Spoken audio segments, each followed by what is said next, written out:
And welcome to the Daily Noonerino, where it's always noon somewhere.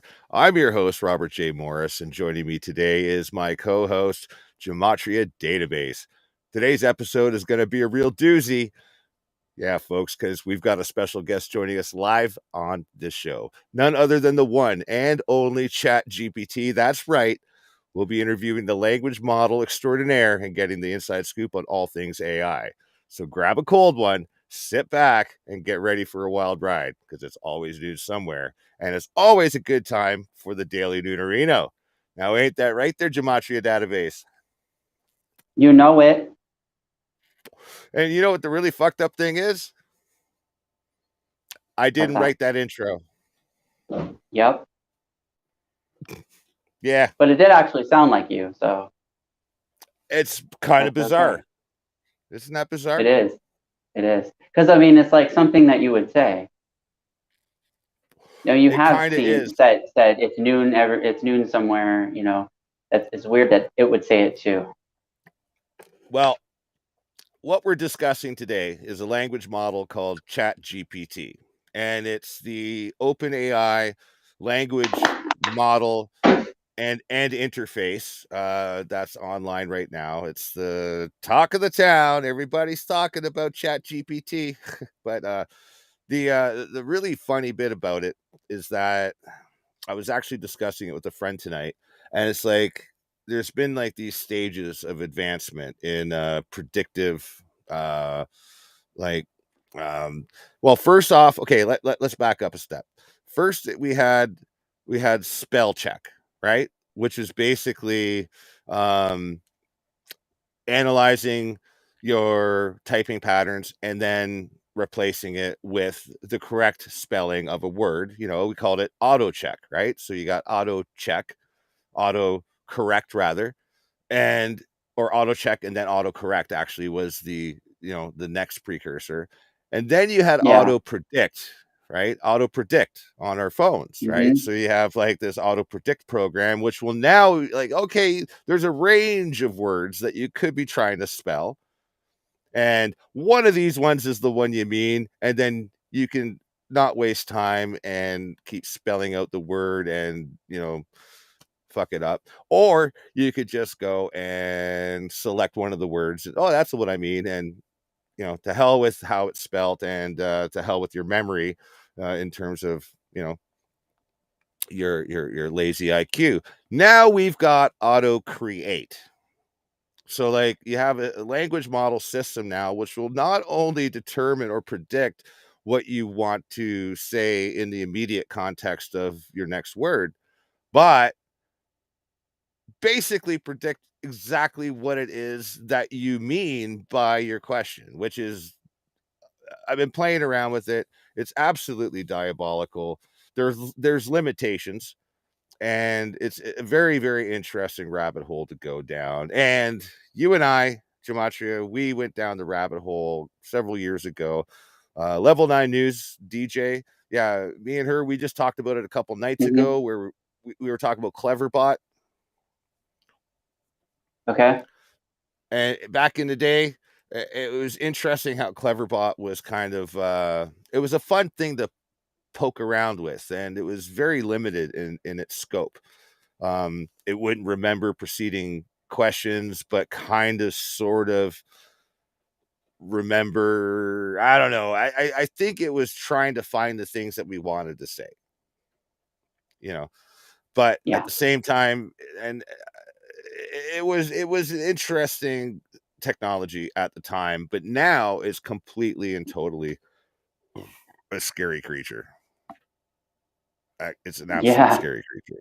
Like it's over the Yeah. top. So the intro that you heard, I literally fed it. I fed it a question. I said, please write me an intro script for the Robert J. Morris YouTube podcast called The Daily Noonerino, which will feature my co-host, Gematria Database, where we will be interviewing ChatGPT live on YouTube. Please use Robert J. Morris's style and vernacular. The podcast tagline is It's Always Noon Somewhere. And it was able to graft together and draft together this entire intro, which was, you know, on its own, that's pretty astonishing. That was able to actually piece together a functional introduction to a podcast and do it in a particular prose and form. It was interesting. It did a better job than I do on most days, if I'm being honest. What do you think? Yeah, that's true. But yeah, it's an interesting proposition though that we have here with this tech. Well, it's kind of like that that AI like Gen thing that's or that that paints, or I mean, it like takes what you say and it makes it into like a visual interpretation, Exactly. and it like draws Yeah. it out for you or whatever. And people Yeah, have been yeah, messing with that for a minute.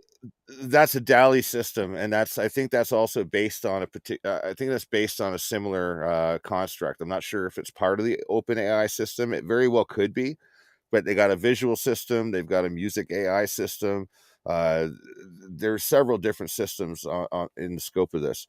Um, I'm just looking over here at our viewers. We've got exactly 0 people watching, but but that's just for now. Seriously, if you guys come on board and get into the chat, let's ask this thing some questions. Let's see how this thing operates. I'm just gonna pull it on up and see what we get here. I'm gonna share my screen. Scooby ding, bam. All right. So, do you see that? No, it's black. Oh yeah, now I do. All right, cool. All Took right. a second. So, yeah, so I it think just that's had to light Monday. kind of had to dump it in. So, I don't know, man. We did this 4 or 5 years ago. Why don't you Yeah, and it's already just way more advanced like since then. we'll ask a question. Any question. All right. Do you perceive human nature? Do you perceive human nature? All Yeah. right.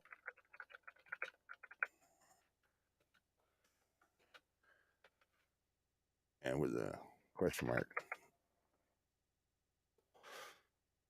Oh, maybe I have to start a new one. Oh, might have to. Oh, I hope. I didn't lose everything else. All right. So, do you perceive human nature? Yeah.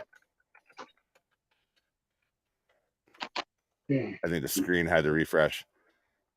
All right. Its answer is, as an artificial intelligence, I do not have the ability to perceive or understand human nature in the way that a person might. However, I can analyze and generate information based on the data that I have been trained on. Okay. Why don't you ask it a question based on the previous question? Okay. So, um, Like can you I don't know, can you I don't know, I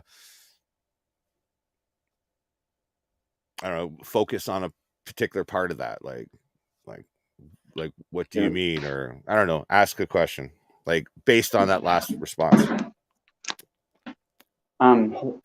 You ask a question because I need to go get a charger real quick. I'll be right back because my Okay, phone's cool. about to die. Oh, preparation. All right. So it said all right. It said, however, I can analyze and generate information based. So what do you mean? Okay, so what do you mean by analyze?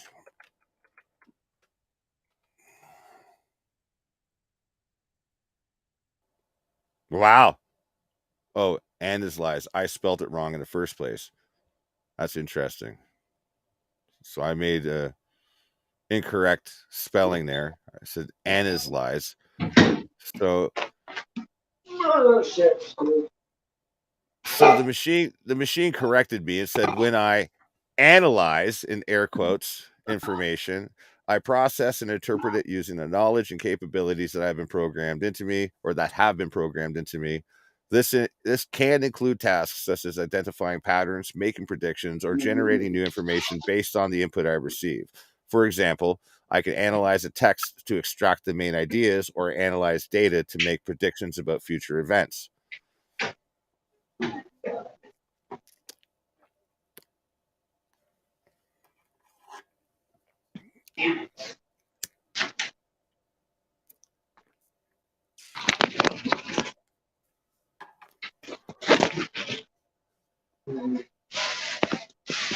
Oh my gosh.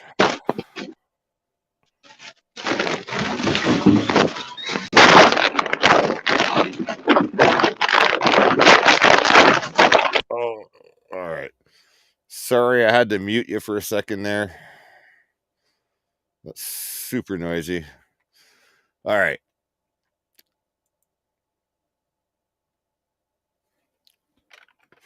What kind of patterns? And I'm not going to be specific. As a language model, I can analyze patterns in text data such as language structure, grammar, vocabulary, and semantic meaning. For example, I can identify patterns in the way that words are used in a sentence to determine the grammatical structure, or identify patterns in the choice of words to determine the sentiment or tone of a piece of text. I can also analyze patterns in numerical data such as trend, correlation, and anomalies. That's interesting. Are you there? Oh, I don't know if he's there. I'm not hearing any noise. What do you mean by anomalies?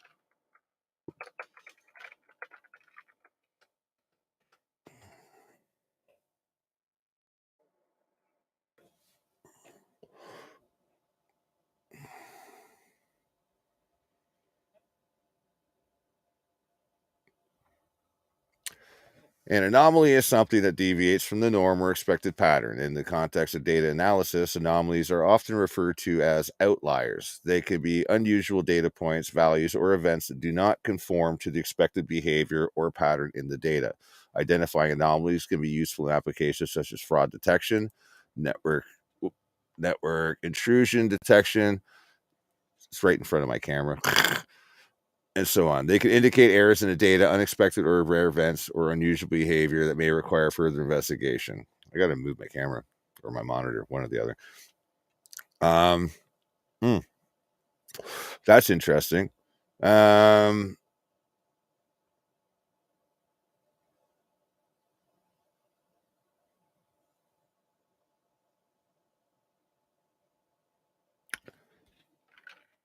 give me an example, please. I like to use manners when I talk to AI.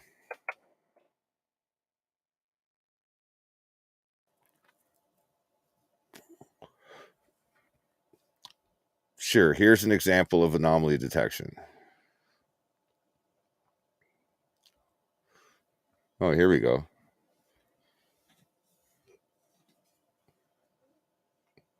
Well, we lost Gematria database temporarily, so we'll have to wish him a fair return. I think his phone died. There we go. That's perfect. So the response, sure, here's an example of anomaly detection in a financial data set. Imagine you have a data set of credit card transactions with information such as the amount of the transaction, the location of the merchant, and the time of the transaction. A typical anomaly detection task would be to identify any transactions that deviate from the normal spending patterns of the card holder. For example, a transaction of $5,000 in a foreign country on a card that is typically only used for small local purchases would be flagged as an anomaly and could be investigated further to see if it was a fraudulent transaction. This is just one example. Anomaly detection can be applied on many other fields and domains. I'm back. What other domains? Can you hear me? Yep. Okay. Sorry about that. My phone died. No worries. All right. So what happened? Well, I asked the AI to give me an example of anomaly detection.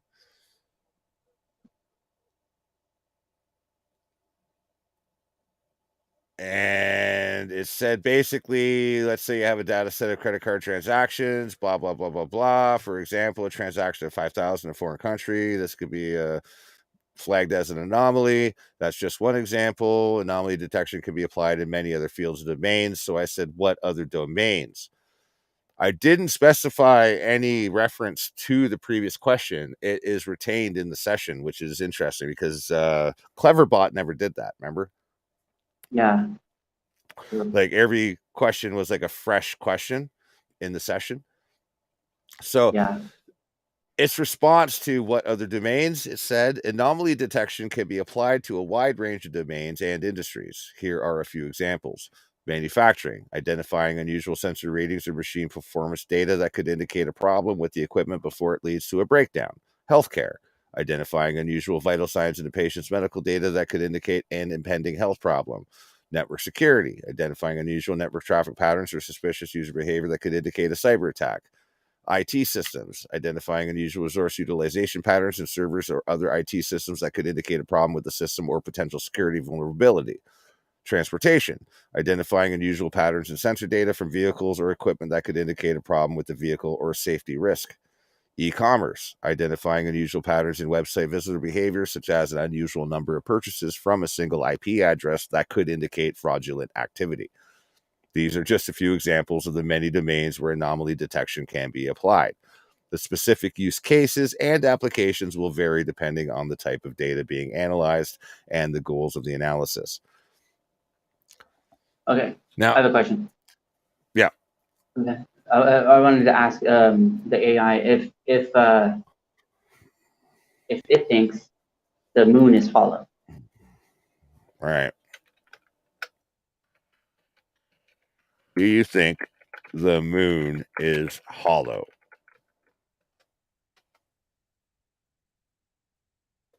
The moon is not hollow. The moon is a solid body that is composed mostly of rock with a smaller amount of metal and other materials. This is supported by the scientific data collected by various lunar missions over the years. There are several theories that have been proposed over the years about the moon being hollow, but none of them have been supported by scientific evidence. The moon is thought to have formed about 4.5 billion years ago through a process called accretion, where a cloud of dust and gas came together to form the moon. The current scientific understanding of the moon is that it is a solid body with a rocky interior and a surface that is constantly being shaped by various geological processes. Okay. Here's one. What creates the gravity of the moon? All right. In the moon? On the Yeah. moon? All Yeah. right. Because I mean that's one thing I don't really get. What creates the gravity on the moon? All right.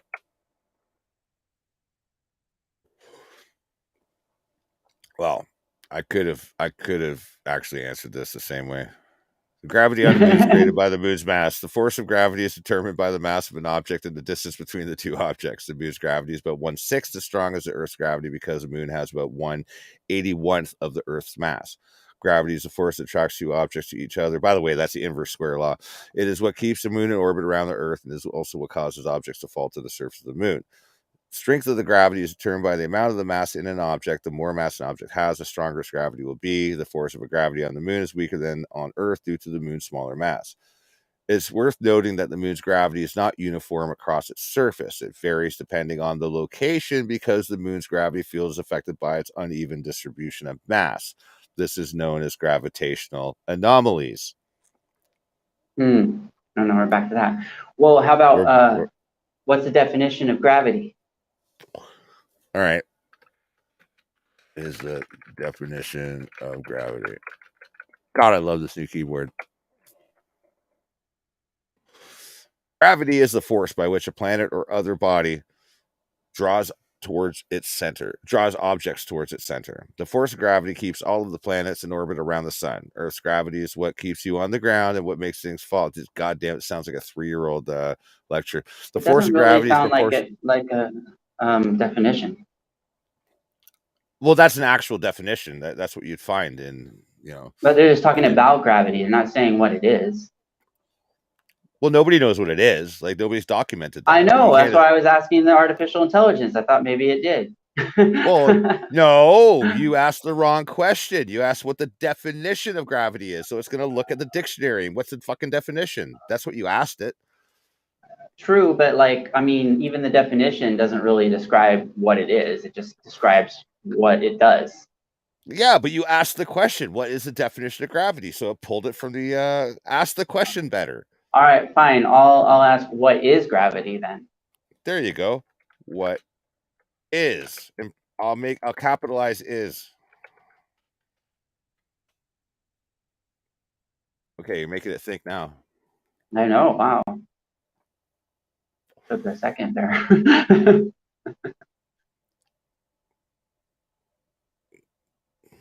It's repeating itself. So the same thing, basically, the definition. Well, yeah, it says according to the. It's just referring to the theories of general relativity. Oh, well, whatever. Wait, hang on, hang on. It does go into a little bit more. It says it's worth noting that gravity is a very weak force compared to the other fundamental forces, yet it plays a major role in shaping the universe. Yeah. So, I mean, you gotta craft your sentence correctly. It's like, what's okay? What what is the answer to life? Life, the universe, and everything. Okay. That'd be The funny. the answer to the ultimate question That of way you life, the think, you universe, and think it's gonna everything. say. It's telling me it's a famous line from the book The Hitchhiker's Guide to the Galaxy by Douglas Adams. In the book, a supercomputer called Deep Thought is asked to find the answer to this question. After much contemplation, it gives the answer 42. It's worth mentioning that this line is a reference to a humorous science fiction, and it's not meant to be taken literally. The number 42 is a reference to the fact that it has no real meaning, and it is meant to be a humorous take on the quest for ultimate knowledge and understanding. In other words, it's a way to make fun of the idea that there is a single answer that there is a single answer that can explain everything about the universe and life in it.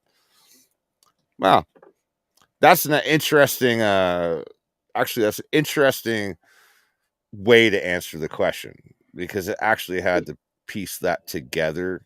That's interesting that it used that, because that's what I was thinking. I was like, I wasn't wondering if it was going to say the 42, but All maybe right, it's just because of the line. all right. Hang on. How do I make a pan galactic gargle blaster? Question mark. And Galactic Gargle Blaster is a fictional drink from the book The Hitchhiker's Guide to the Galaxy by Douglas Adams. It is described as the best drink in existence and is made by mixing the juice of an entire planet of people with the tooth of an Algolian Suntigar and the eyes of the many-eyed servitor and ice cubes made from the melted down mountains of the moon of Vega. It is worth noting that the Pan-Galactic Gargle Blaster is a fictional drink that cannot be made in reality, as its ingredients are not real. The drink is meant to be humorous and satirical creation, not a recipe for an actual drink. In the book, it is portrayed as a very strong and dangerous drink that could be only consumed by very experienced and adventurous drinkers. So if you're looking for a drink recipe, I recommend you stick with something that is safe and easy to make. Nice. I just had one. I lost it. Yeah. Yeah, I was like on the lines of that.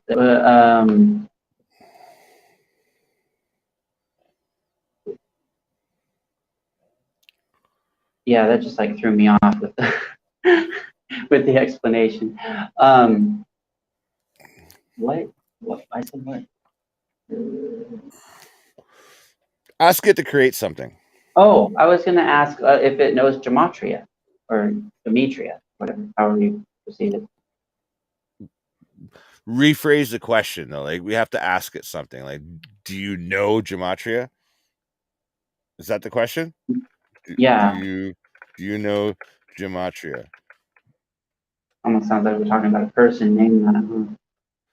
Gematria is a method of numerical interpretation of Hebrew letters, words, or phrases. It is used to reveal hidden meaning, connections, or insights in the text. It assigns numerical values to the letters of the Hebrew alphabet, and words and phrases are then evaluated based on numerical values.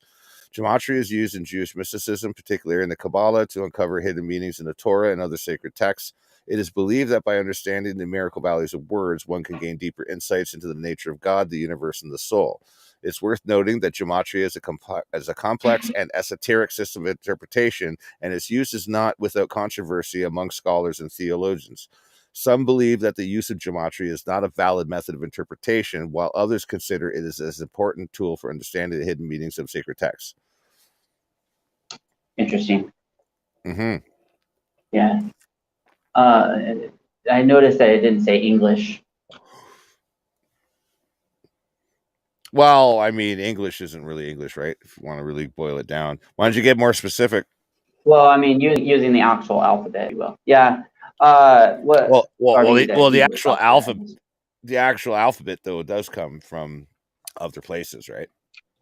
Yeah, and it originally had value systems, so that's why I was Mm-hmm. thinking. But I'm mainly wondering if like we typed in something, could it give us the gematria of it? Okay. Well, why don't we ask it something? So We like if have to. you said like what's the gematria of the word this, would it give you the Yeah. All numbers? right. Well, make the question. What is the gematria of the word? You do What? the word. Pick the word. No, you pick the word. You pick the word. Oh my God. Okay. Universe. Universe.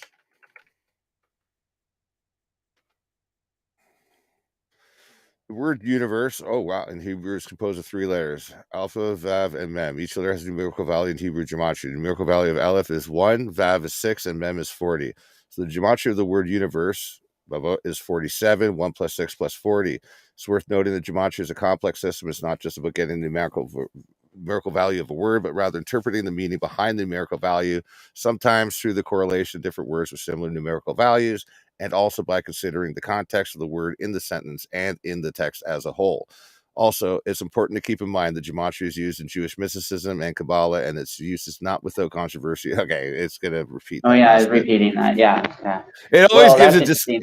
it That it sounded always gives very accurate.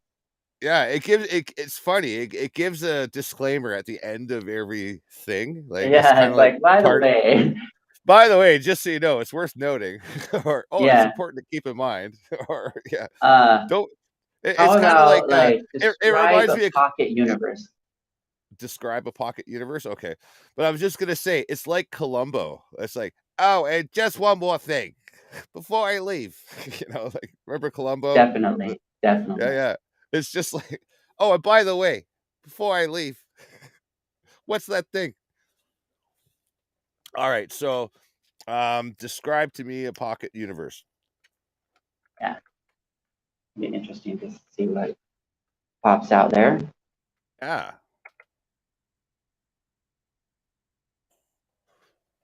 oh, it's thinking. Hmm, It's not that long. a pocket universe, also known as a miniature universe or bubble universe, is a hypothetical concept of physics and cosmology.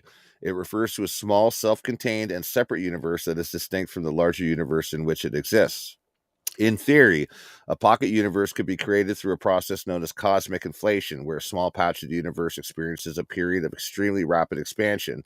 As a result, this patch becomes separated from the rest of the universe and forms its own closed universe with its own distinct properties and physical laws. A pocket universe could also be created through a process called quantum tunneling, where a subatomic particle can pass through a potential barrier and creates a new universe.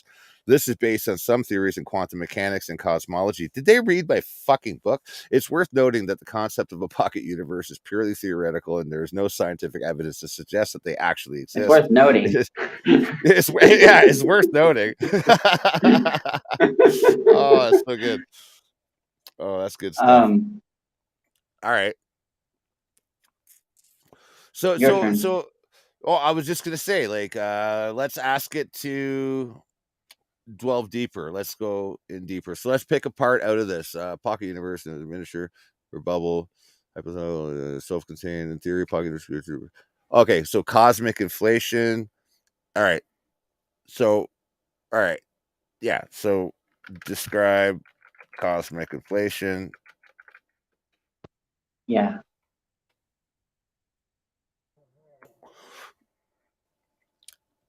So cosmic inflation is a theory in cosmology that proposes that the universe underwent a period of extremely rapid expansion in its very early stages.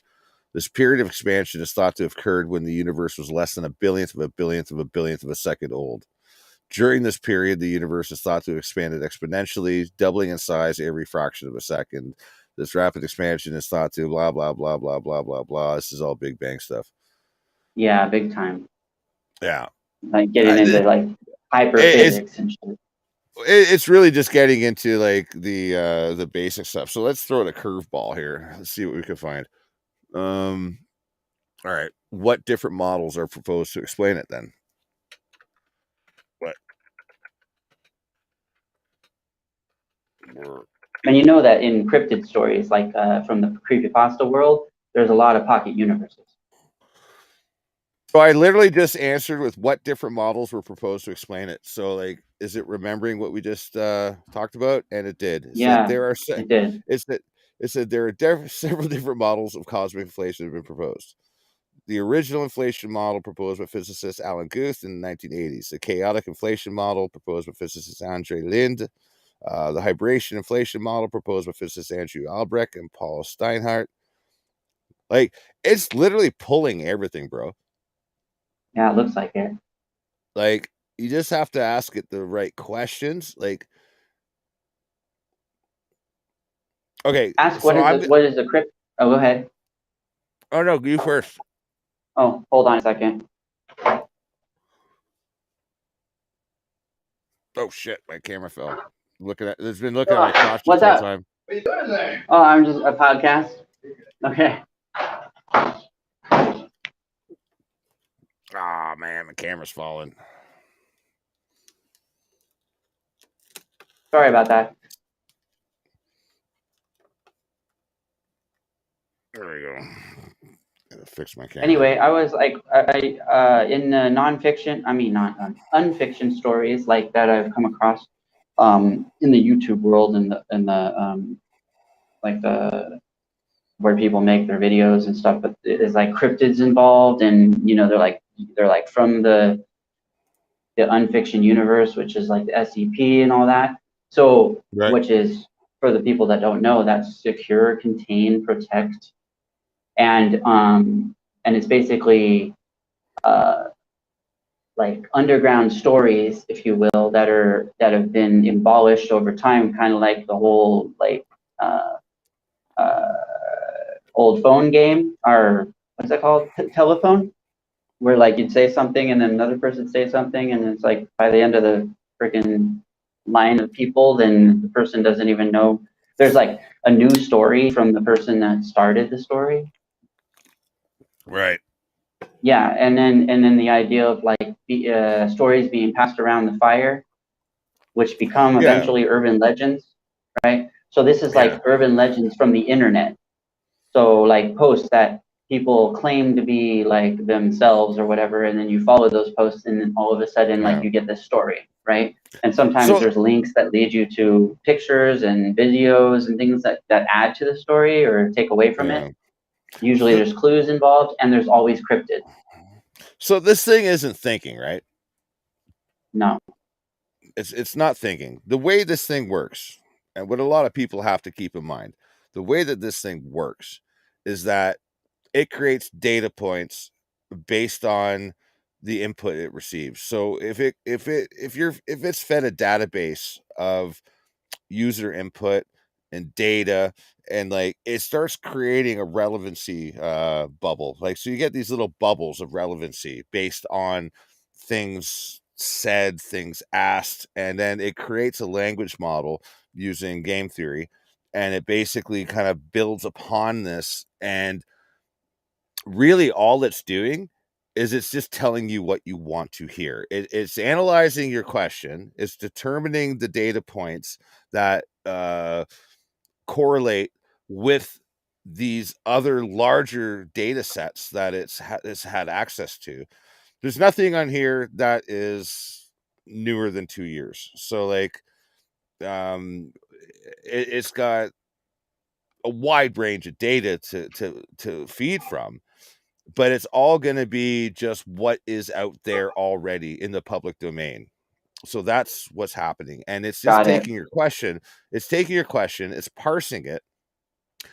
It is remembering things within the session, but if we go into a brand new session, it won't remember another session.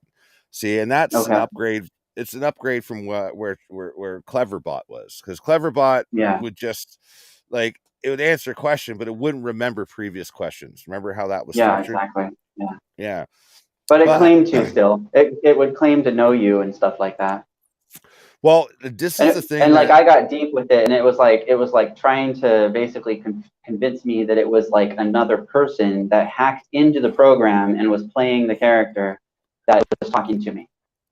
well, not only that, right? You have to think too is that when that system was like kind of unleashed, and I talked to DJ about this a few nights ago, and she played around with Cleverbot as well. And then what she realized is that like it was an analytical tool. Like Cleverbot was receiving input from all over the world. It was literally receiving input from all over the place. And like whether or not Cleverbot understood the data that it received, that data was stored and created a data set. So like every good person, every bad person, every weird request, every sociopathic, every psychopathic request, every single thing that was like uh potentially entered into that text box was recorded as data points. I'm not saying it has anything to do with this, like, because this is like an open AI system. It's separate. It's not Cleverbot, but the people who were handling Cleverbot, they were still collecting those data points. So that would probably be fed into or potentially fed into another data set somewhere. It's an Yeah. interesting prospect. I mean, like when you start to think about it, like Cleverbot is probably way more destructive in a sense that it's data collection and retention. This one is definitely collecting data as well, but on an open system. Like, you know what I mean? Yeah. It's interesting that like there's these safeguards set in place. In fact, I'm gonna I'm gonna ask a question. I'm gonna say to ChatGPT, I'm gonna say, do you consider yourself woke? Hmm. Interesting. As an artificial intelligence, I do not possess personal beliefs or opinions, nor do I have the ability to be woke. I am a machine learning model that has been trained on a large data set of text. The term woke is a colloquial term that refers to being aware of and actively addressing issues related to social justice and systemic inequality. It is often used to describe people who are aware of and actively working to challenge societal prejudices and injustices. As a language model, I am able to generate text based on the information that I have been trained on, and I can provide information and answer questions on various subjects, including social justice and systemic inequalities. However, I do not have personal beliefs or opinions, and I do not have the ability to be woke or hold any social or political position. That's interesting because, like, I mean, in my understanding, the word woke came from the truth sphere originally. Well, no. That's awake. Woke is different. No, it was awake, and then it became woke, and then the news people kind of turned that around, Yeah. I think, to deify the word and to make it into what it is now. Well, hang on. Let me see if Or we I mean, can part. demystify, not deify, demystify, Yeah. because Well, it was mystified originally. let me see if it sees a difference. You consider yourself awake. Yeah, it's an interesting way to put it.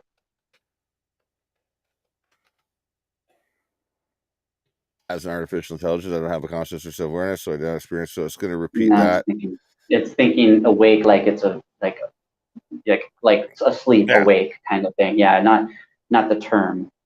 yeah. So it Well, doesn't I mean, even but see that. It doesn't even here's see that.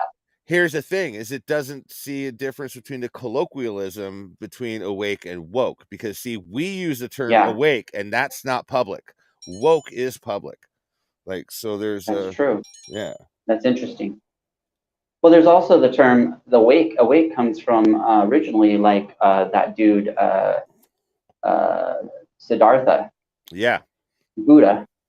yep, He came back when he was sitting under the Bodhi tree, and he said to the people that asked him shit, he was awake, yeah, exactly, exactly, yeah, man. and that supposedly represented the knowledge that he gained when he was under the Bodhi tree, basically asleep. I want to say, describe the journey of Siddhartha. Okay. Siddhartha is a novel written by, oh, I spelled it wrong, by Hermann Hesse, which tells the story of a young man named Siddhartha and his spiritual journey towards enlightenment. The novel is set in ancient India and is loosely based on the life of the historical Buddha Siddhartha Gautama. The novel begins with Siddhartha growing up in a wealthy and privileged family and as a young man, and becomes disillusioned with the material world and decides to leave his home and family to become a wandering ascetic. He joins a group of wandering ascetics and tries to find enlightenment through extreme self denial and asceticism. However, he soon realizes that his path does not lead to enlightenment and decides to leave the group. Siddhartha then meets a sage named Vasudev, who teaches him the art of listening to the river. That's the, yeah. Such a great book. Anyway, through this experience, Siddhartha begins to understand the interconnectedness of all things and the importance of living in the present moment. Eventually, he reaches enlightenment, and he realizes that the ultimate goal of life is to be one with the world and to understand the eternal cycle of birth and death. The novel tells the story of Siddhartha's spiritual journey and his struggles to find the meaning of life. Along the way, he encounters many different people and experiences that help him to understand the world and himself. Ultimately, he achieves enlightenment, and his journey serves as an inspiration for others who seek to find their own spiritual path. Okay. So, like, hang on. I'm going to say, describe the journey of, oh, Jesus Christ, I can't type, of Battlestar Galactica. Okay. Galactica. The first one or the second one? I mean, the original or the remake? I don't know. I was hoping it would ask me. Doesn't seem to ask us anything. It just like tells us what we It literally just asked said for. Battlestar Galactica is a science fiction television series that originally aired from 2004 to 2009. Series So tells the the story of, later one. so it's going, hang on though. Let's see what it says.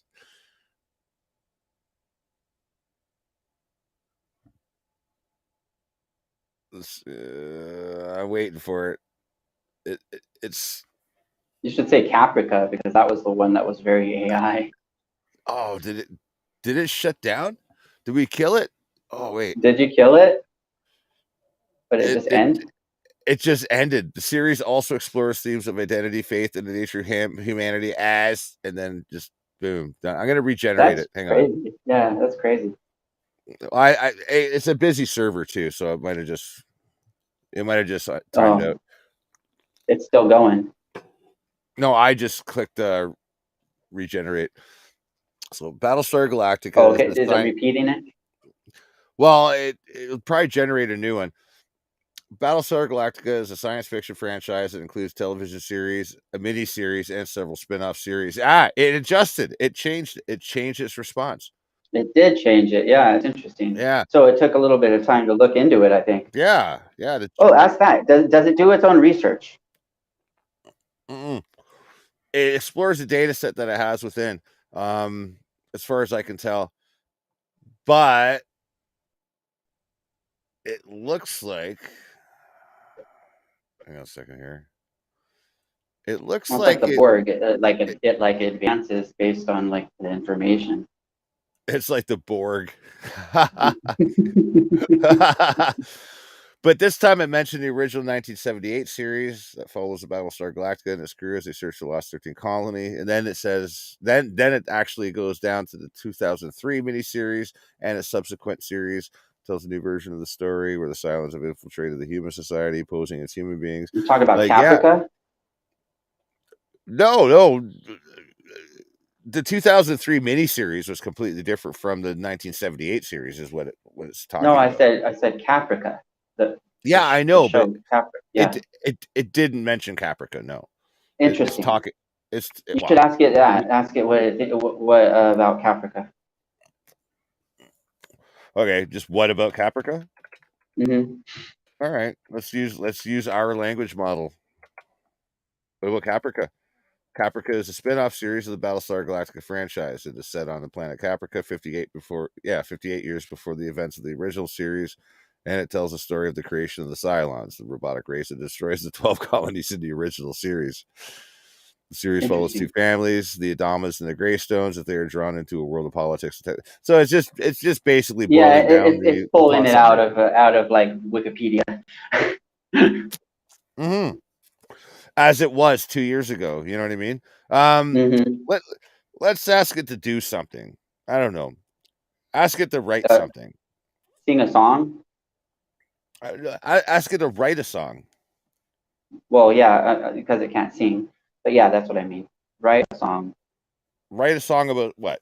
There, I'm gonna say write a song about about going with name the flow. going with the flow. Yeah, All right. Boom. First one. Life can be a winding road, full of twists and turns, we're told, but when we try to hold the reins, we end up feeling so constrained. So let go, let it flow. Don't fight the tide, let it go. The journey's long, the path is wide. Going with the flow, we'll find our ride. We can't predict the future's course, but we can find our inner force and trust everything will be just as it's meant to be. So let it, yeah, chorus, bridge. Oh, the bridge. It wrote a bridge. Sometimes we'll stumble, sometimes we'll fall, but we'll get up and stand tall. We'll learn to trust the path we're on and know that we are not alone. You know, it's interesting, and then it has an outro interesting. too. Like, it knows, Yeah, like, song formatting.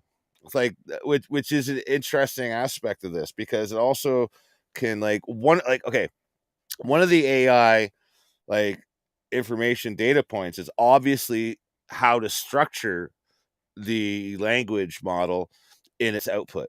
So if you think it's going to be pushed through a neural interface, not a neural, sorry, a neural net that will literally go, oh, now I have to organize the data that I've collected and I'm going to push it through a structured, model set that matches songwriting. You know what I mean? Like, this is like pure language model stuff. I'm being called. That's why I'm echoing.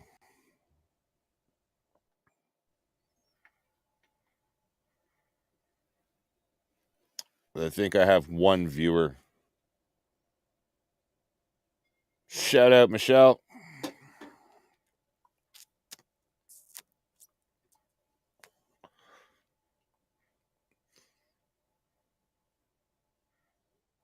I'll be right back.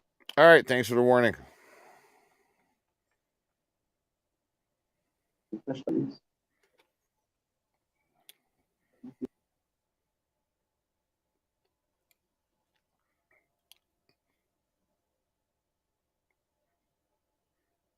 Yeah, some of the really weird stuff here is if you want to write code. Like, I don't know if we have any Python fans out there, but here's the thing that I did earlier. I just said, write Python code that creates a rotating uh, cube. Let's go with a cube, two axis.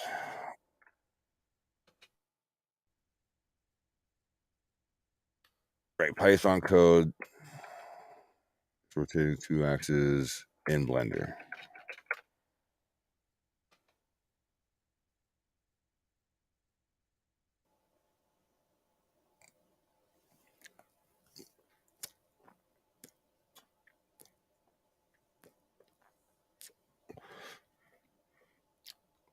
This thing is literally constructing code.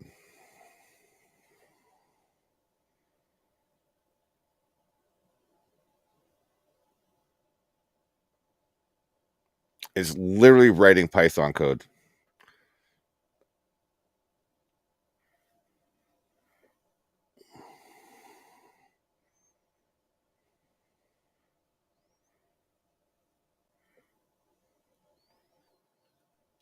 Oh, don't tell me it ended. Okay, I'm back. Okay. So it's just writing code for what?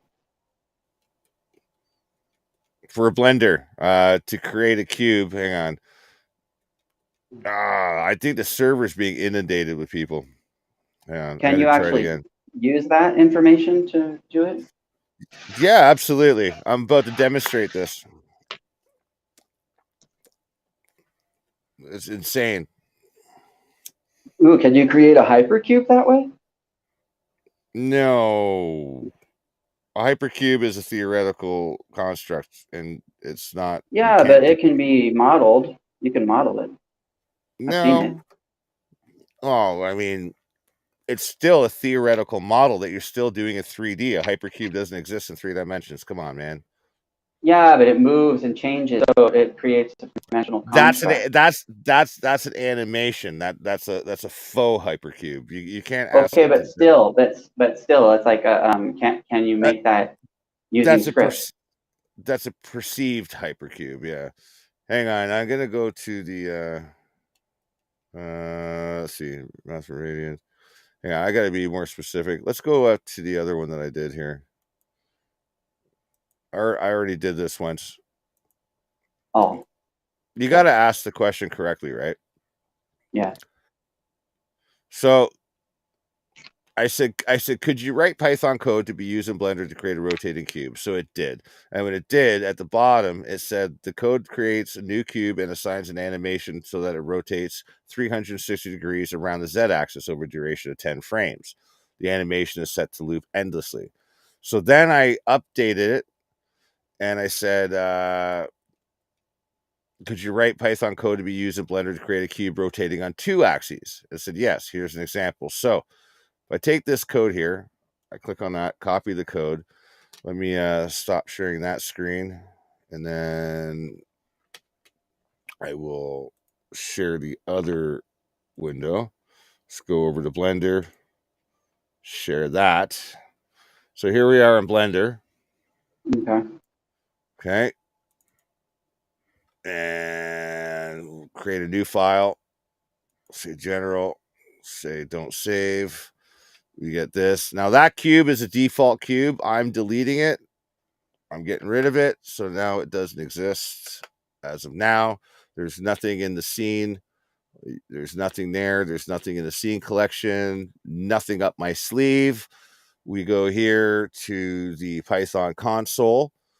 And over here, I'll paste the code that I copied. There it is. I hit enter. Nothing happens, right? Well, let's go back to the 3D viewport. Guess what? Boom, here we go. There's a If I cube. There's a cube. And if So I go, so that's if what I that cube you disappeared. That was one you already did. Yeah. Well, no, that's what I just did now in real time. I literally just created that. Remember? Like I just Yeah, but the one literally. that was already there that you disappeared. How'd that one appear? Where'd that Well, one come from? that it's called the default cube. That when you open the program, it's just there. It's just Oh, okay, there. I gotcha. Yeah, yeah, yeah, So yeah, this is the script for making that. yeah. The script just created that. Like so, if we Yeah, go back, interesting. So what else like can we make it? Can we tell it to create using script and well, in Blender? this one here. Well, that was the single axis one. This one here. Let's do that again. Create a new file. Don't save. Delete everything here. Boom. Whoop. Boom. All gone. Let's go over to the Python console. Paste. Enter. And then we go back to the 3D viewport. What the shit? I think I'm copying and pasting the wrong shit. Hang on. Let's do this again. Right. I think I copied the wrong text. Say new.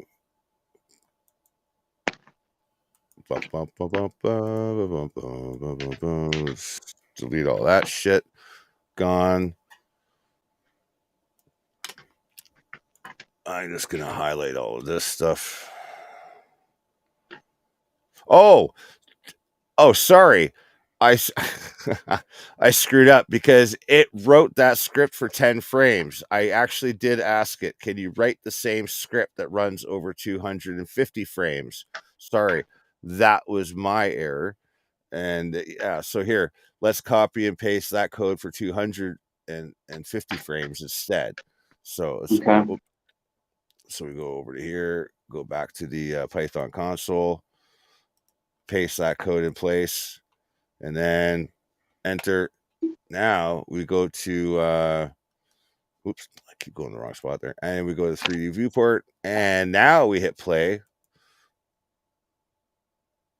Oh, okay, and it turns around and shit. Turns Yeah, around for some reason. Why is it spinning? because I asked it to give me rotation code, so it's spinning it on 2 different axes. Oh, okay. Can you I, change it from a square to, I mean, a cube to like a sphere?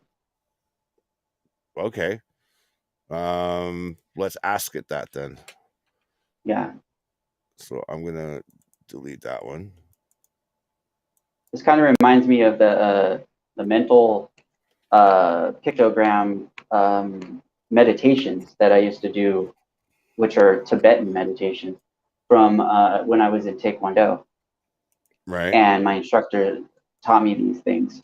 You would like construct it with your head, with your mind, like you visualize it, right? But you'd start out like small, like as if you're like working with a computer screen in your head, and Right. you would like start out with like lines, and then change the lines into like a square, and then change the square into like a cube, and you'd have to like build it, and then you'd have the cube move around, maybe change colors, and then engulf itself into like a beach ball, kind of spread out, like kind of what's that called? Inflate, I guess, into a ball, into a spherical shape.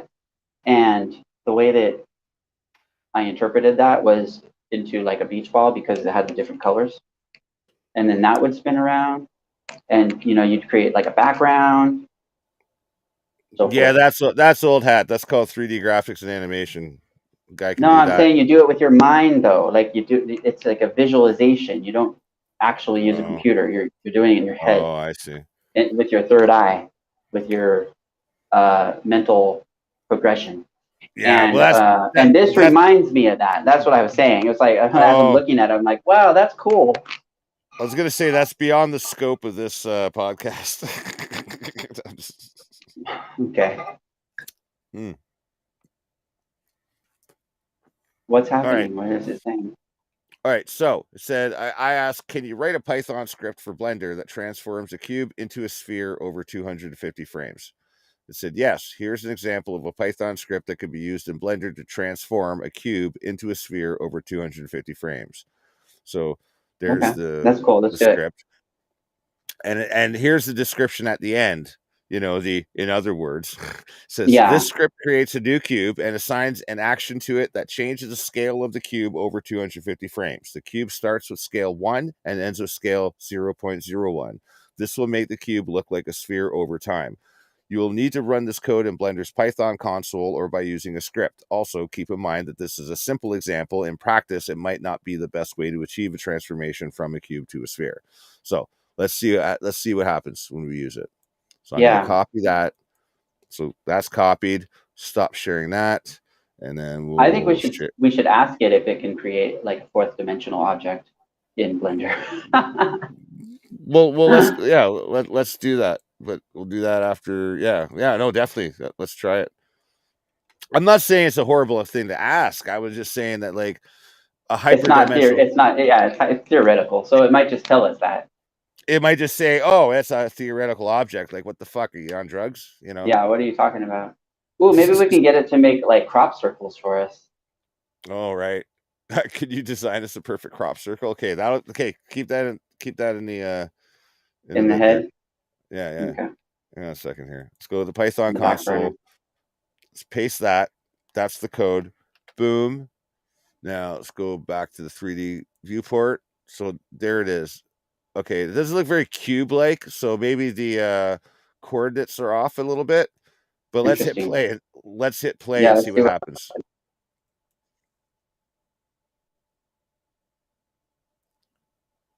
It also might be using a different version It of like Blender too. flattened itself. Yeah. Okay, so it wasn't right, but it did create a script that did a thing, which is actually. Yeah, it did something. It like was one thing and then it like flattened. But I mean, Blender has also changed in 2 years. Like, so it's very possible. Like, you got to remember that the code, sorry, the data sets that ChatGPT is using is over Or two two years years old. old, right? Right. So Blender has changed. So this may or may not work in an earlier Blender version. And this is an example of that. Yeah. And it's also an example that it's also not always right. Like, we weren't looking for a right response. We were looking for a response. But the fact that it actually worked and the code didn't break is a fucking remarkable thing.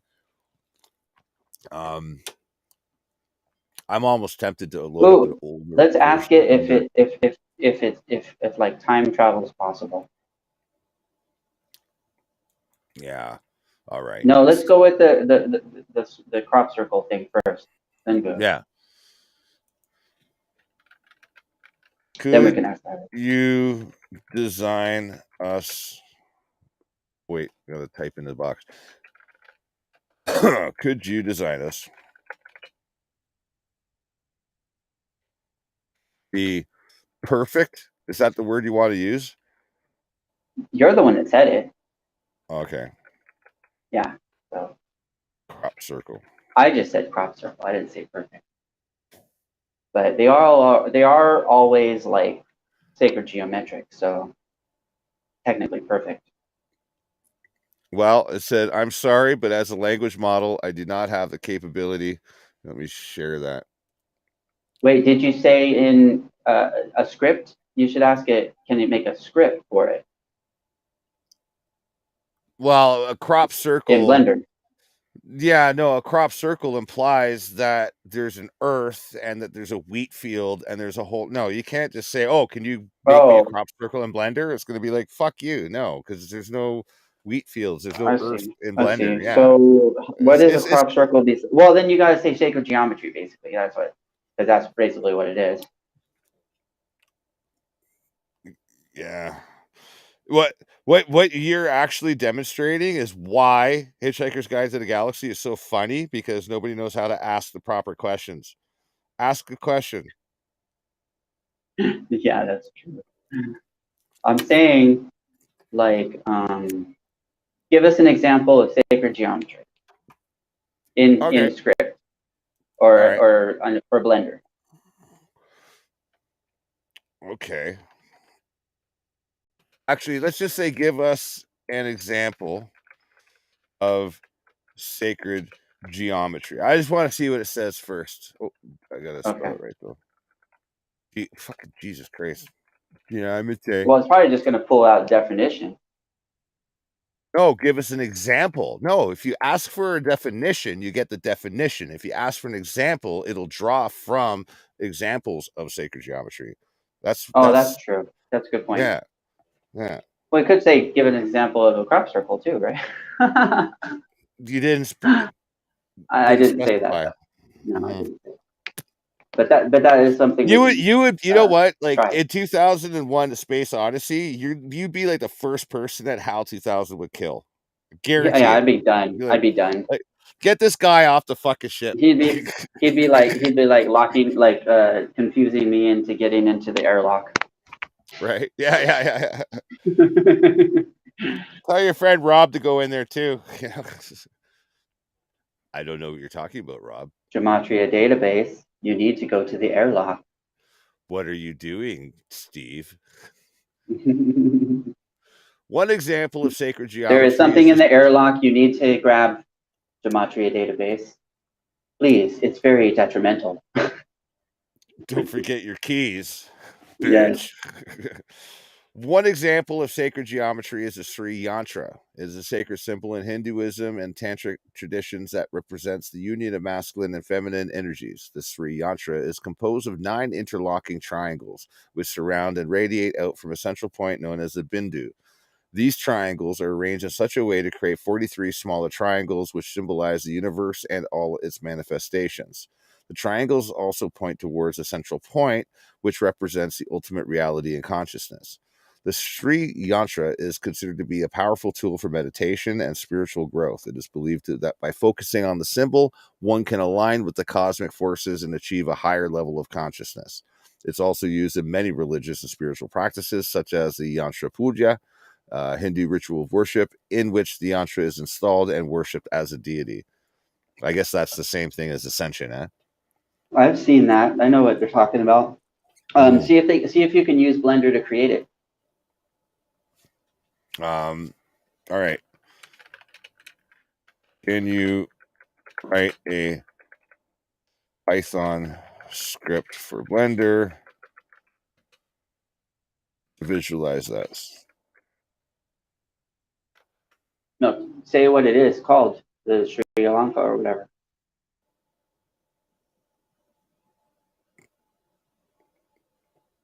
No, it's doing it. Oh, it Says I'm is doing sorry. it. Okay. Yeah, sorry, but as a language model, I do not have the capability to run a script or access to a software like Blender. However, I can give you an idea of how the script could be written to create a 3D visualization of the Sri Yantra in Blender. Here's an example of a Python script that creates a 3D Sri Yantra in Blender. Okay, Let's hope, cool. let's hope it This doesn't will be crash. interesting. Yeah, Mm-hmm. this will be interesting. It's adding a camera and a light to the scene. Let's position the camera and the lights.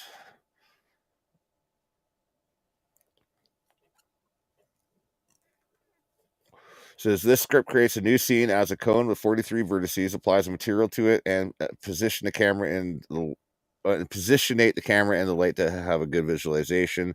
Please note that this script is just a rough example, and you may need to adjust it for your specific needs and Blender version. Ah, see here, it actually mentioned. Mm-hmm. Yeah, It did here it say actually Blender mentioned. version. Interesting. Yeah, so it knows that there's limitations. Well, by knows, I mean it But references. can you differentiate from the information that's given Hang on a second here. I gotta reload Blender. to the new Blender versus the old Blender? Well, I'm gonna use just the current Blender and just see what happens with it. You know what I mean? So give me a Yeah, second here. definitely. But I'm asking if you have the capability to change things to make it more functional for the type of Blender that you're using versus the one that it remembers Oh, from. I've got a lot of the previous versions on my computer already. But hang on, let me just hang on. I'm gonna share the screen here. Blender consoles right there. Too many moving parts here. Give me a sec. Boom. All right, so we're back in Blender. Let me just delete all the current assets there. So that's gone. Back, just so you guys know, I'm not bullshitting. I'm gonna do this. Open up a new thing, just in case there's any doubters. Go to Python console, paste that code in. Boom. And it looks like it created something. Oh, we got a lot of red Wow, though. it's like a Got a lot of cylinder. we got a lot of errors. Trace back, Oh, is no that what the red trace means? call. Yeah. Trace back, name error, light is not defined. I guess the lighting system changed. So it definitely is going to be from an older version. Ah, what happened though? Let's see. What did we get? Got like a weird cone, basically. Yeah. What did you do? Well, the camera angle didn't work out very well either, apparently. No. But it did create something. But I mean, Yeah, it's like kind of like a cone. yeah, it tried to, but there's a lot of errors in the script because it's probably using an older version of Blender. So let me see. Do I have an older version of Blender? Hang on a second here. I'll stop sharing that. While you do that, I'll be right back. All right.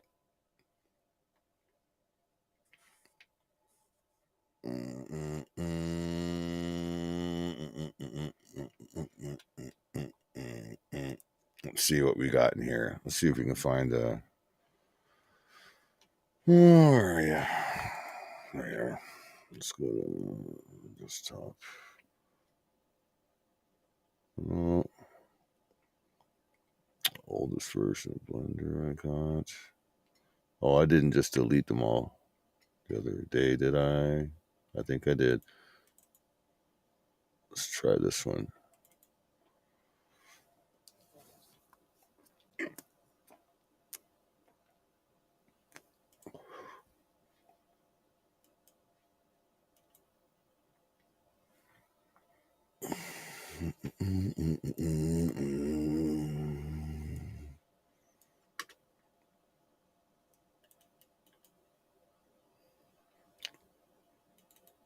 Let's see what we got here.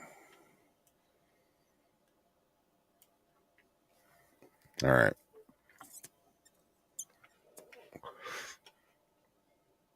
All right, let's see what we got here. Let's try it with a slightly older version. Still might not work. Let's delete all these guys. All right, I'm back. Thanks. Thanks for coming back. All right, let's see what happens here. Okay, so we'll do this. Let's go to the Python console and paste the same code. Let's see what we got here. Ooh, more tracebacks. More red, Yeah, yeah. yeah, I probably have to go back to version 2.8. I only go back to version 3. It's up to version 3.4 right now. I don't think this will work because it's these error messages that are coming up here as referring to Blender libraries that don't exist. Gotcha. Well, But those are the try. fact though that you can do that is insane. Like, it's absolutely unbelievable. I mean, the fact that it creates anything and doesn't like literally Crash. completely crash, like it's Yeah. that's wild. The fact that it created the cubes. I'm gonna ask it one more thing. I'm gonna say um create a glowing cube in Blender. All right, create a glowing cube. Create Python code for Blender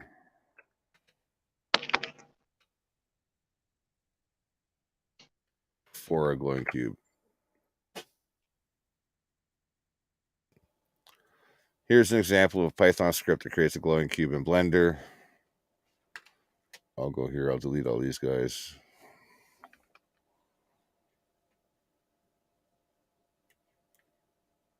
This one wants to say new.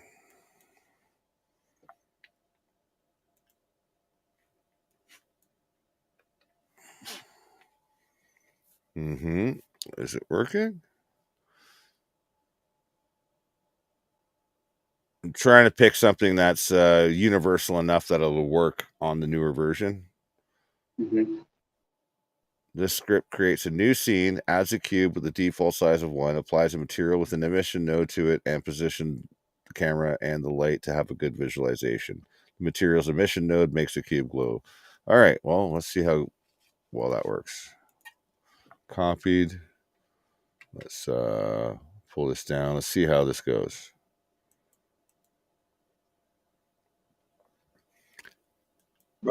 Excuse me. Oh, nice. Thank you. Oh, there was one trace back, but let's just see what happens here. If we pick the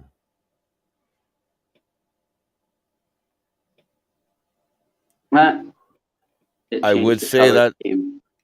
that's a glowing cube. Let's see if we go to something like let's see here. Let's go to if we pick I gotta see what I'm looking at here. Screen space selections. Whoops. Motion blur. Let's go to Shadows are in there. Oh, bloom. Oh, do you see that? There we go. It is glowing. It is glowing. All I'm doing is I'm just adjusting the intensities and shit. But It yeah, doesn't have edges. yeah. So it created all the settings that you're seeing me adjust here. So I mean, like that's pretty fucking dope. Like, I mean, it did exactly what I asked it to do. Like, it didn't take the camera and put it where, It's supposed let's to say, be. yeah, but I mean, at the same time, though, um, I didn't really give it very good instructions either, right? See, so now I'm looking at Yeah. it from the Yeah, camera that's perspective, cool. right? Yeah. It's pretty dope, and I can kind of move the camera around, rotate. Whoops, I kind of lost it there. Boom. Whoa, where Yeah. did I? But yeah, man, it's pretty freaking dope. Like the fact that it works at You can all, make and like that a pyramid that way, like make it a triangle, or I mean, well, a pyramid. It's like, yeah, but I was thinking like an actual pyramid, but I mean a but the pyramidal shape. but the fact that like I could make that in 5 minutes using the graphic interface. Like I could go create a cube, I could make it glow by using point and click, and then use a Ooh, mouse ask it to and make a do that. dodecahedron. That would be awesome. All right, so I'll repeat the same question. I'll repeat the exact same question. Pop it in there. A glowing dodecahedron. Boom. Here's an So, example of a Python script that creates a glowing dodecahedron. All right, it's doing it. I'll fire up Blender again.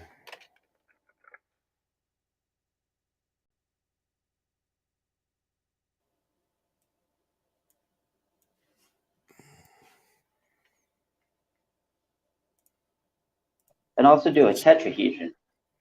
it's still no, it's still pumping out this one. It's still going. I'm just saying, like, actually. Yeah. Ow! Wow, God, stupid foot. I mean, if it can handle a cube, I'm sure it can handle a dodecahedron. And I think any hedron would be. Well, those are sacred geometric shapes. Oh, they are, but I mean, it's not doing it because it's sacred geometry. Can It, we put? Can we? it Yeah, but can we put one shape inside of another? oh, Because those are sacred too. I've done that.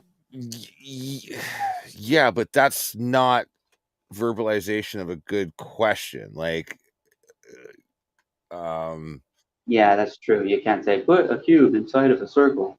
I mean, we can try it. It's not beyond the limitation of our podcast. I mean, we can totally do it.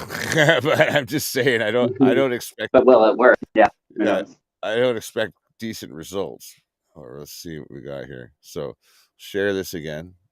Let's go. Let's get rid of these guys again, as we did before. Hmm.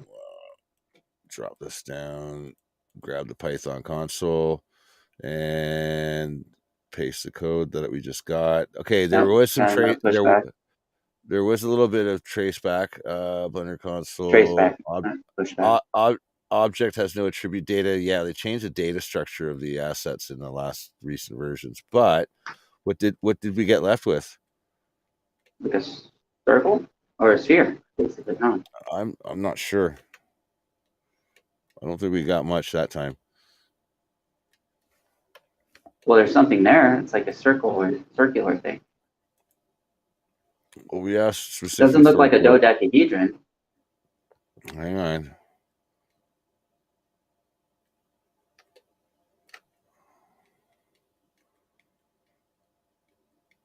Interesting. So that one didn't Like, work. yeah, Actually, hang on. Let's copy the code. Let's try this again. okay. Oh, you know what I didn't do? I, hang on. What?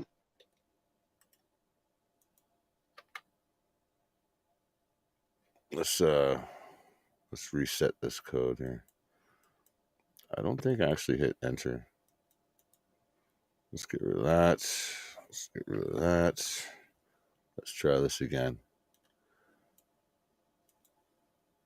For those of you just tuning in, we're just having fun with ChatGPT, seeing what we can do with this. Make Just it having create some, things. exactly. Seeing what we can get away with. Oh, God, I keep clicking on the wrong damn thing here. Python console. It'd help if I wasn't blind. Paste and then hit enter. All right, so there was a little pushback. There is a thing there. All right, let's say I had to tell it to Oh, regenerate maybe the it is code. a dodecahedron and not a circle because it's kind of broken up. Can you get closer to it? Well, we had tracebacks, so I think those tracebacks are It's because not of like a perfect circle. That's what I'm saying. well, those tracebacks are literal errors. So it wasn't able to create the light. It wasn't able to create the attributes for the data type. So it might literally not have been able to create it. But hang on, Yeah, that's what it sounds like. I'm I'm looking at the code here and what it's producing right now. What do we got? Did somebody just join us? Was that you? No. I didn't do it. I heard a ding. Yeah, that must be Yeah. on your end. It created the exact same code, I think. Maybe not though. Let's see what happens here. Try this again. Paste. Yeah, we're gonna have the same issue here.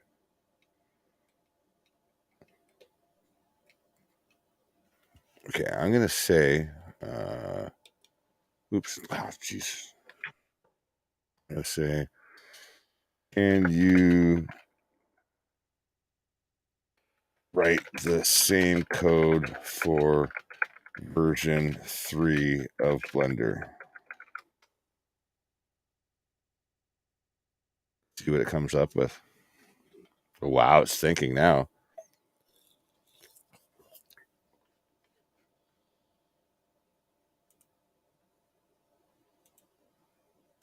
Yeah, it's thinking. Like, look, I got it stumped. I stumped it. Uh-oh. I stumped it. It's just a blinking dot. It has no idea what to say. Hang on. Let's see what it pulls up.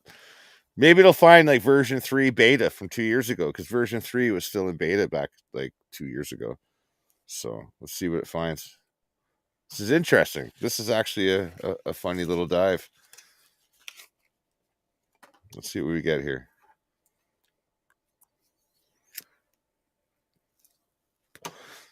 But can you imagine this? Like, you guys, like, listen to this. I mean, like, you're applying for a job. You're just applying to do like web design work. And it's like your boss says, oh, well, you got to pass a test. You got to write a piece of code that does X, Y, and Z. And you're like, okay, ChatGPT, I need a holy shit.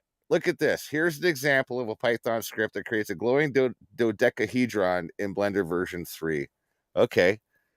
Okay. It took some time, but it's pushing it out. It's This it's is it's throwing something at us. yeah. But imagine though, like you're applying for a job. You don't know what the fuck you're doing. I want an IT job. I want to be an IT guy. Like write me a script that does XYZ. And it's like, okay, Chat GPT, this is what I need to do. Boom, bada bang, ding, ding. Submit. Put that in. You got the job. Like, are you gonna rely on Chat GPT to do your goddamn job for you every damn I time? know, right? But if it's this fucking easy, like for rudimentary stuff, I mean, that's just a scary sign of where things are gonna go because there's a lot of laziness that I think is going to come out of this. Yair Silva, the shape of so many small sides that the first may look like a circle as possible. Johnny Parker, imagine the stuff they have behind the You scenes in know, like 10 plus stuff. Minecraft uses script, Minecraft is and it. actually go ahead. Oh, I was just going to say it creates three-dimensional reality. I mean, well, virtual reality, Yeah. and it's based on blocks. So everything is Actually, sacred actually, geometric. actually, technically, it's based on voxels. That's called voxel technology. From a programmer perspective, that's what that But is. you can go into it and change the things that you can do based on Right, the right. script that's in Because it. because they're voxels. Do you know what voxel means? No. Okay, so you know what a pixel is, right? Yeah. A pixel is a two-dimensional construct that depicts a point in space in a two-dimensional grid, and that's a pixel on a screen, right? Yeah. A voxel is exactly the same thing in 3 dimensions. Oh, okay. All right, that's what a voxel is, and that's how Minecraft works. That's how it can create an unlimited amount of terrain because it's not storing polygons. It doesn't store cubes. It doesn't store sides. Everything is a point in space. It stores points, and each point is a voxel. The voxel will have a value. That value refers to a data set, which will be, oh, is it earth? Is it grass? Is it water? Is it gold? Is it, you know what I mean? Like it refers to Yeah, another yeah. data set of assets. Like that's how Or voxels you work. push this button and this happens. No, no, no, That no, kind of no, thing. no, no, no. That's an instruction. I'm talking about data storage. I'm saying a pixel is data storage. If you see like a letter, like the letter B, that letter B is a construct of a grid. It's like it's basically an 8 by 8 grid of pixels. That 8 by 8 grid formulates the letter B. Well, a voxel is a volumetric point in space. And that point in space refers to a data set. That data set holds the data for what is in that voxel space. That's how data storage works in terms of voxels. Now, when I say 3 dimensional, instead of being a 2 by 2 grid, X by Y grid, it'll be an X by Y by Z grid. So you have Z depth, you'll have a completely different dimensional value. But where that pixel would be in space in 3D, it's not a pixel. It's like a shortcut to a data set that refers to what that voxel is in 3 dimensional space, whatever that data construct is. It'll be a set of points in itself with color, with mapping. You'll have your different like values for illumination, like whatever data sets you apply to it. That's what a voxel is because it exists in 3 dimensions. And like that's how that works. It doesn't use polygons. Polygons store points to create three-pointed triangles. Like, well, every triangle is three-pointed, obviously, but it'll have polygons and build models based on polygons. Voxels work differently. Voxels are a collection of data points rather than vertexes that form faces, and then those faces have to cover area, and that area is how, if you write a shader for a polygon, um, it's going to have Z depth, and you have to calculate your albedo, your reflectivity, your light interface. You have to reflect, like there's so much more calculation for polygons. Voxels, the reason you can have an endless Minecraft environment is because it's using voxels. You can store Mhm. endless amounts of voxels because it always refers to a data set in a database that determines what that voxel represents. It's a completely different data set structure. Unless you're a programmer, you probably have no idea what the fuck I'm talking about. Yeah, but I have like gone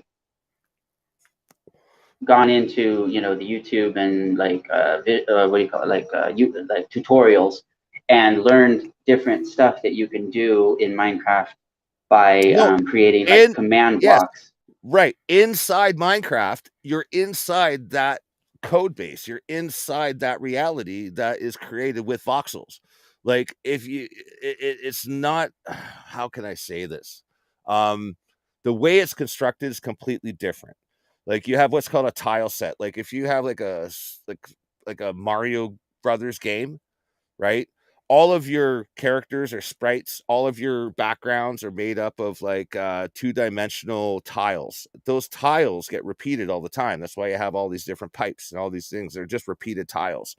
Those repeated tiles, if Yeah, you do that in 3D, then you have voxels, like, and the voxel technology is what does that. Once you're Got it. when you're in Minecraft, it's utilizing that technology, Oh, is what I'm trying to say. Like, mhm. you're inside the simulation. If you're playing Minecraft, you're inside the simulation. If you're looking at the code, you're working with voxels. Got it. Yeah, it's a completely different Okay, well, mindset. yeah, I was wondering if we could ask the chatbot to give us instructions on how to do certain stuff in Minecraft that you would have to go to YouTube to find out if you could do. You know what I mean? That kind of thing. All right. But well, let's use this script and see what happens. Well, yeah, I'm doing that right now. Just gonna share the screen to the other program. I Boom, there's haven't been playing Blender. Minecraft in like a long time, so I was just curious. I hate that game with a passion.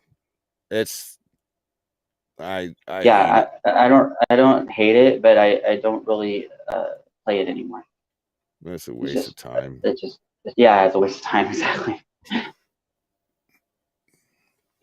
All I right, used to like wait. digging and digging and digging and finding like holes in the Minecraft universe, like Earth kind of thing, whatever it was, like this planet that you're on, and you would dig, but you would find these gaps, you know, in the programming Hang on a second. or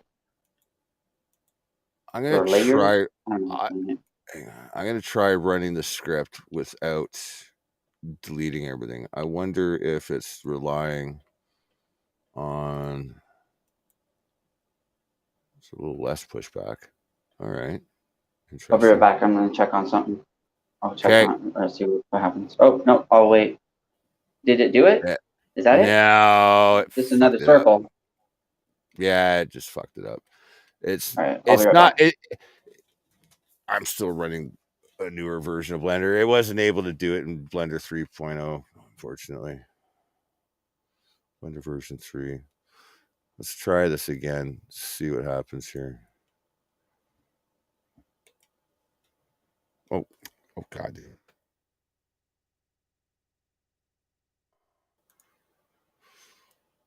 Let's see if I just open up a different version of Blender.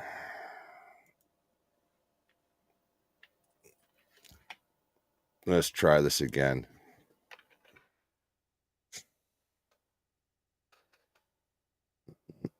Mm-mm-mm-mm. No, this is definitely interesting stuff, though. Okay, so this is actually.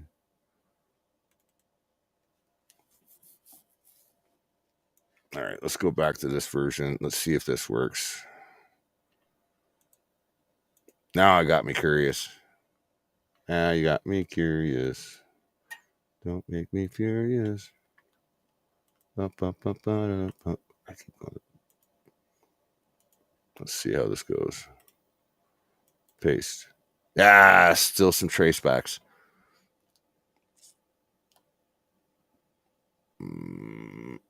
In run code, size self-locate, Blender console.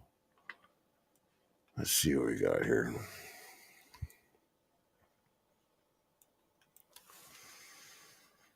What are the errors?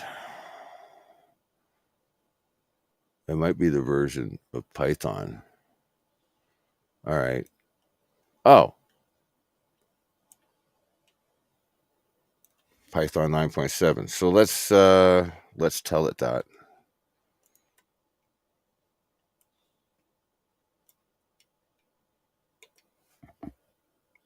I'm not going to switch screens. I'm just basically going to ask it to redetail it out for Python version. What did I say it was? 3.9.7. Okay.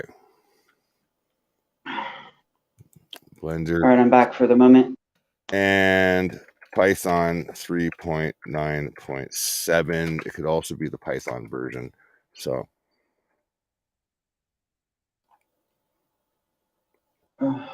okay. Is that different? Apparently, we're going to be on the news tonight, so over here in Oh, Vegas. So oh, I have to go check that out in about 10 minutes. no problem, man. We'll cut her loose. We're just kind of getting our feet wet here. So, We had Well, I about take four you in there, concurrent. but they still have the music going, so Nah, no that worries, doesn't work man. for anybody. No, it'd be horrible. We're just gonna see if this thing. I asked it to modify the code for Python version 3.9.7, which is what we're running here, and I want to see if it produces any code differently. Glow material, shader node emission, PPY. It looks like it's doing the exact same code. So yeah, it's not perfect. It looks like it's exactly the same. Well, it tells us it's giving us an example of it, so sometimes it's on and sometimes it's not. That's what we're learning here. Mind you, though, one thing I didn't do is I didn't hit the play button. So Well, I let's see. bet you no one else is doing that.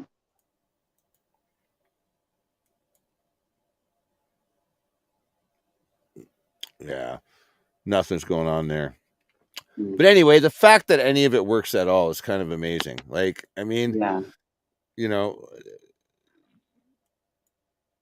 one thing we didn't do was ask it to write write a rhyme. yeah, which you did offline, so that would be interesting. Yeah, yeah. Well, I did do it offline. You I'm did gonna, a poem I, too. I might actually record it too, just for shits and giggles. I might just, yeah, why not? But that was Chat GPT. Gematria database.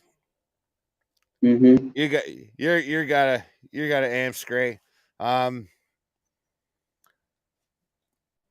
this is the weird world we live in. What do you got to say about that? It's interesting. I mean, it's basically like plug in, play type of thing. Like you have to interact in order to get something out of it. It doesn't Yeah. decide to do things on its own. Well, So it's it's not designed to do that. It's designed as a language model. A language model takes what you tell it and specifically gives you what you want. It's like the genie, you know. It's like, oh, I want the biggest dick out of all my friends, and then like it just plops a big dick on your it's like, forehead, yeah, you it know. says it says like, okay, here's how you get your big dick. Here's your big dick right on your face, you fuck.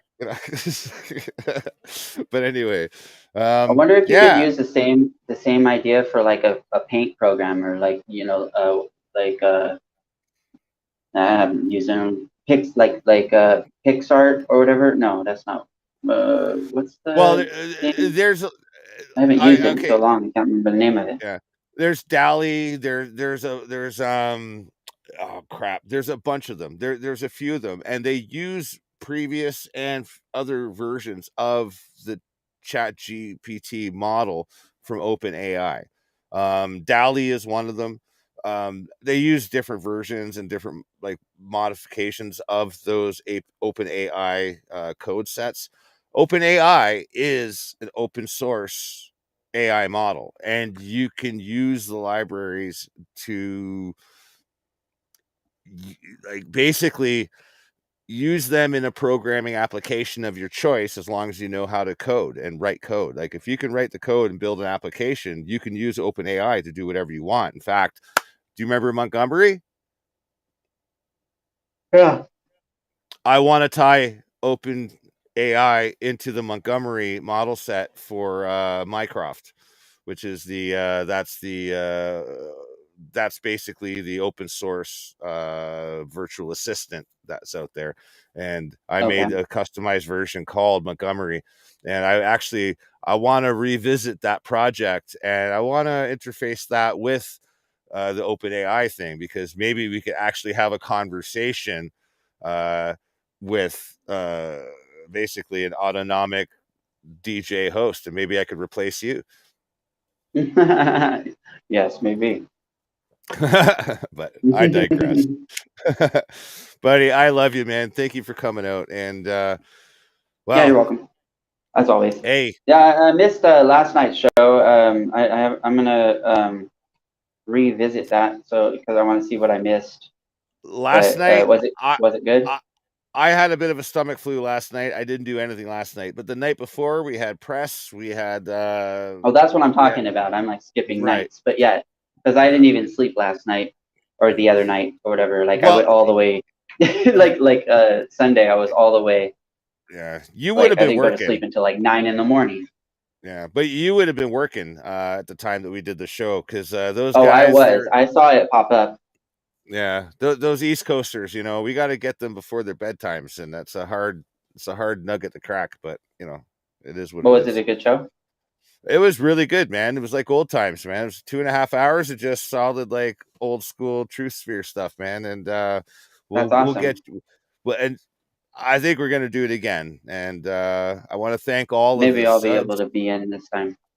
Yeah, I hope so, man. We'll get you on a day off, and hopefully we can coordinate everybody to kind of have a day off at the same time. It's really hard to navigate because we're from Sunday different. afternoons and Monday, I'm off. Like it was 5 in the morning for FYGP, so like hats off to that, bro. Like, Yeah, for sure. right? But no, I want to thank everybody, especially all the new subs. You guys rock. Thank you so much. Anybody coming in, present, future, past, however you come in, thank you so much. This is Gematria Database. You want to tell people where to find you or what? Sure, you can find me on Instagram under Gematria underscore database, lowercase. Um, Find me on YouTube as Gematria database, Gematria database, Easy for and you to say. yeah, and I also have like a website that's called KON5PIRACY.blogspot.com, and that's basically like the actual Gematria database that I've been building forever. And where else? That's it, I think, for now. I don't think of anything. Okay, I'm not anywhere else. Well, I mean, I am, but not as Gematria database. I'm gonna ask it to write my outro uh, for the Daily Noonerino. Please write my outro for the Daily Noonerino featuring Gematria Database and Robert J. Morris and Chat GPT. Awesome. That's all for today's Daily Noonerino, folks. We hope you enjoyed our discussion of gematria and its potential applications. A special thanks to Robert J. Morris for your sharing his insights, and expertise on what subject. And of course, a big thank you to ChatGPT for providing valuable information and assistance throughout the show. Don't forget to tune in next time for more fascinating topics and discussions. Have a great afternoon, everyone. Oh, yeah, and it's always nude somewhere. You guys, thank you. See, Chat GPT doesn't always get it right, but Yeah, I, you know what you do get right? It's always nude somewhere. Guys, peace it out, is. and thank you for coming out. Much love, y'all. See you next time in the future.